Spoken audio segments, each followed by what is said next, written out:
بتساند. ده ما اتعملش النهارده اطلاقا. وعلى فكره يعني شريف اكرامي نقول له مبروك يا شريف، ودايما يا رب ان شاء الله كده تكسبوا وتبقوا منتصرين. مبروك يا شريف. الله يبارك فيك يا كابتن شوبير، الحمد لله يعني الله يبارك فيك. كان نفسي تكمل للاخر باستثناء الهدف الثاني، الحقيقه كنا يعني حاطينك احد اهم نجوم المباراه انت ومحمد صلاح، لكنه يعني عذرنا ان انت بصراحه اديت مباراه ممتازه يا شريف.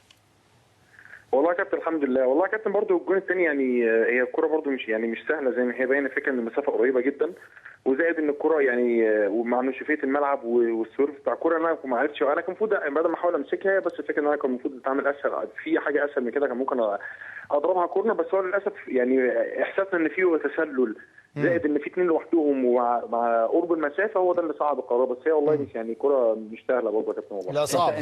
انت مطلع اثنين قبلهم يا شريف، ولا احلى ولا اجمل من كده على راي شوبير يعني. الحمد لله يا كابتن والله. احنا بعد اذنك يا ابو حميد، احنا كنا بنلعب من قبل. احمد انا عايز اناقشك في حته مهمه جدا.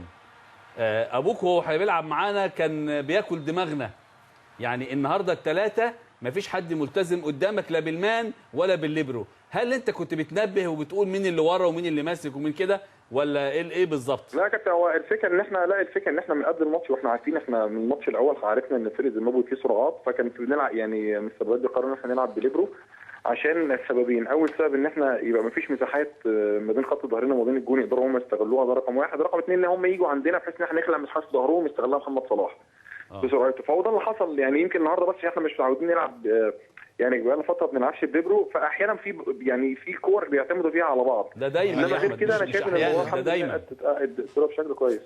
عموما انتوا خدتوا 3 نقاط وده امر مهم جدا، بالتاكيد في بعض الاخطاء وهيتم علاجها، لكن وصلنا للنقطه 12 ان شاء الله عز وجل. مجرد التعادل او الفوز على موزمبيق وصلنا للمرحله النهائيه. شريف مبروك وبارك لزملاتك، وان شاء الله كده بالتوفيق يا رب ان شاء الله عز وجل. ان شاء الله يا كابتن ان شاء الله. اشكرك شكرا جزيلا. مسامعكم بتقول ايه؟ اشكرك شكرا جزيلا يا شريف. بس قال 3 نقاط مهمه.